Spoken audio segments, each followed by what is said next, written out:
Hey guys, Sam here, and today we're gonna talk about my Korg Krome EX. I got this keyboard a few days ago and I'm having a blast with it. And right now I'll be doing an overview of this workstation. Just a little disclaimer here, I haven't dived in that much into this keyboard, but I'll explain it the best I can. And without further ado, let's get started.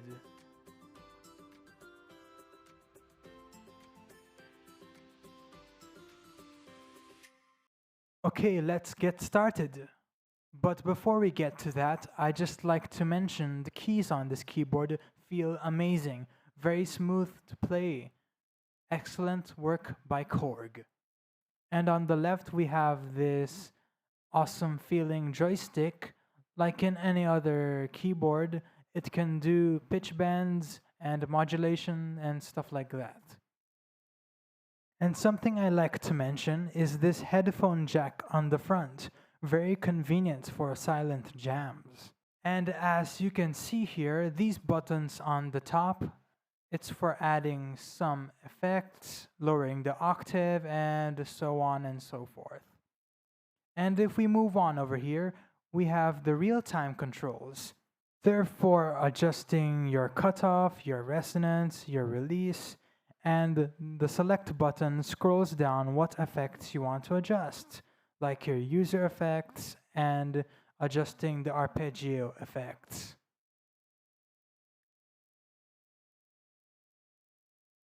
And the media button is to check what's inside your SD card right now, and you can load in some new sounds like the M1 or Triton expansion, which is free, and I'll probably check that out in the future. And the global button is for the other functions of this keyboard, like MIDI, the polarity of the pedal, velocity of the keyboard, transposing, and other effects. And over here we have the master and total effects buttons, which add EQ and reverb.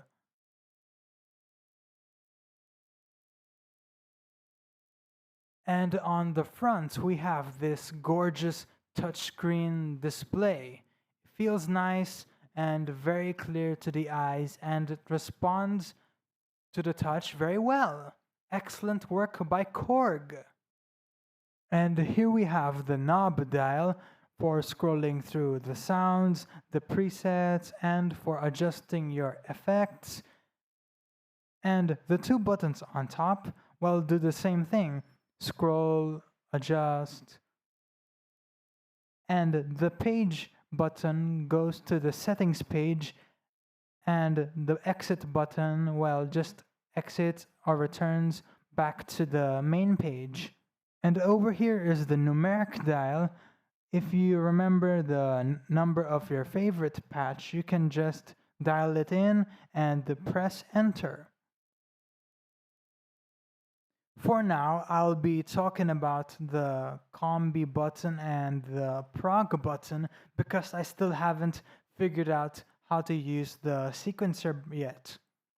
Prog only uses single sounds like piano, e-piano, synths, pads, and etc. While combi or combination uses, well, a combination of sounds, splits with drum patterns. You have patches like orchestras with horn, string ensembles, and timpani drums, organs with a rocking Hammond organ and the bass and drum pattern, cinematic pads, ambient sound effects, and so much more. And the last thing to mention on the front panel is the tempo knob. What does it do? It adjusts the tempo of the beat or arpeggio pattern, makes it slow or faster. And now we'll be checking the back of the keyboard. And on the back of the keyboard we have the adapter hook, the AC adapter connector, the left and right audio outputs, the pedal inputs, the MIDI inputs, the SD card slot, and the USB to connect to your computer.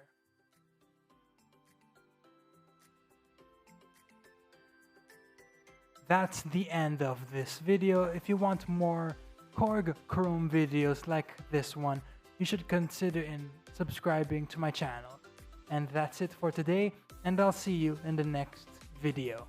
Bye!